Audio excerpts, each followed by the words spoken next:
Está con nosotros también Diego Corbalán. Gracias, Diego, por ¿Qué estar. tal? ¿Cómo les va? Buenas noches. Bueno, ganó... La si es que pregunta llega a del ganar. millón. Esperá, 42 minutos. No. Falta un en poco. el caso de... En caso de... ¿Gana Kicillof o perdió Milei?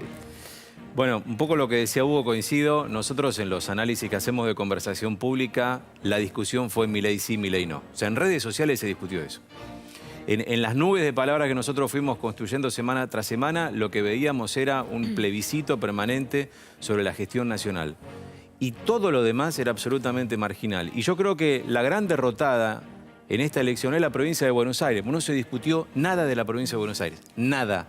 Poco y nada. Cloacas, calles anegadas, falta de los servicios básicos, funcionamiento eficiente de hospitales, educación. No se habló nada No se de eso. discutió nada de eso. No se discutió nada, Claudio. Y la realidad es que en redes emergía permanentemente la discusión sobre si el Milei sí o Milei no. Incluso cuando hicimos los análisis sobre el comportamiento de la gente buscando información en los teléfonos celulares, vimos que la preocupación, incluso la preocupación hoy saltó por las nubes, era dónde se votaba. Plataformas electorales, candidatos, poco y nada. Quiere decir que lo más probable es que el elector se haya entregado a la aventura de ir al cuarto oscuro y ver qué había en esas boletas sin haber previamente haber tenido información al respecto. Con lo cual, es una elección que para nosotros, desde el punto de vista de la conversación pública, fue una elección absolutamente ideologizada. Fue un Milei sí, un Milei no. Y ni siquiera creo que hay una capitalización, por lo que estamos viendo nosotros en nuestros análisis, ni siquiera hay una capitalización abierta de Kicillof. Esto es lo que también me parece interesante remarcar. No necesariamente este triunfo, si es que llega a ser holgado, implica que hay una capitalización, una suerte de polarización entre Milei o Axel Kicillof. Y ni siquiera Cristina, lo cual también ahí demuestra que queda una vacancia en términos de liderazgo políticos, que habrá que ver cómo decanta esto de acá a octubre. Ahí justo en esa nube nosotros que estábamos mostrando eso, ¿no? Sí. La centralidad de Milei.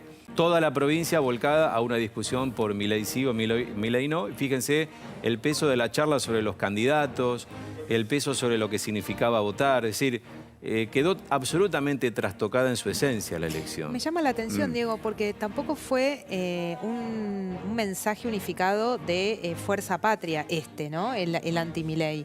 Exacto. Fue una campaña, la de Fuerza Patria, realmente muy disgregada. Un sector hacía campaña por un lado, otro sector hacía campaña por el otro.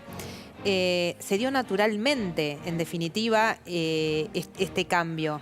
Sí, exactamente, porque a su vez los opositores a Milei, bueno, están teniendo serios problemas, incluso este peron-kirchnerismo llega a la elección con muchas dificultades en lo que pudieron ponerle Fuerza Patria después de negociaciones muy complejas.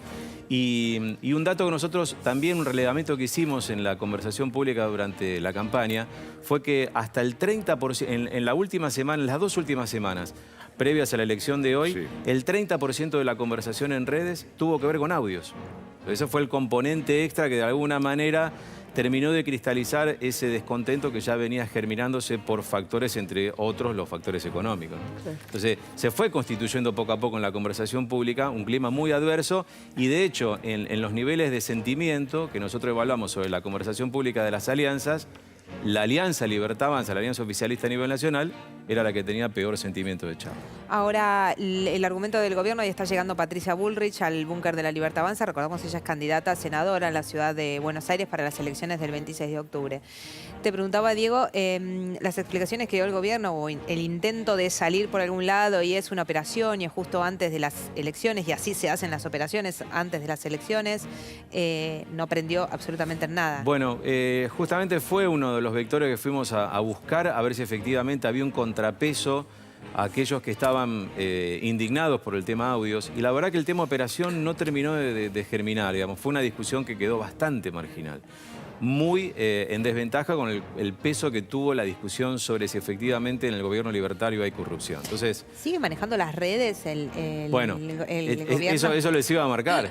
También es cierto que yo marqué recién los problemas internos del peron-kirchnerismo. Pero dentro de la Alianza Libertaria hay unos problemas enormes que han apagado incluso bastiones muy importantes de la comunicación digital que tiene el mundo libertario. Es decir, hubo esa famosa militancia digital que estuvo en el Sí. 23, en este 25, hasta terminó baleándose los pies, ¿no? Pues sabemos por el episodio que hubo hace Diego, poquitas horas, ¿no? Esta placa que representa. Acá lo que fuimos, no a las redes, sino a la web, a ver qué estaba buscando la gente de información sobre las elecciones en la provincia de Buenos Aires. Y la sorpresa o no es que fue muy operativa la relación de la gente con el proceso electoral en la última semana. Fue saber si estaba en el padrón, dónde votaba y, como les decía antes, candidatos, propuestas electorales, discusiones sobre qué significaba para la provincia esta elección, Brillaron por su ausencia. brillaron por Pasa su que acá ausencia. debe haber incidido que cambiaron las escuelas. Bueno, Entonces había como una exactamente. Bueno, desesperación. Sí, ya sí, desde sí. que se lanzó la campaña, o sea, Sí. desde que formalmente las autoridades electorales presentaron la elección,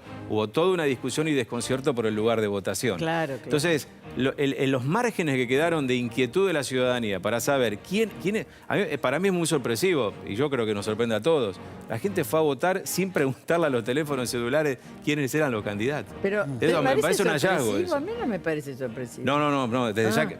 Yo- No dejo de asombrarme porque es un fenómeno que lo vemos hace rato, ¿no? Sí, sí, sí. En todo caso sí. lo rubricamos, si querés. Claro, Pero a mí claro. no me deja de sorprender. Será porque uno también acá pone, lo digo en lo personal, pongo como una expectativa de decir, che, algún día vamos a discutir figuras, propuestas. Por ahí soy un utópico. En las Pero- ejecutivas sí. Soy un Sí, utópico. sí, tenemos que decir la verdad. Pero sos un bueno, utópico. uno no deja de tener la expectativa de ir a buscar Pero algo que... eso ¿no? espera para la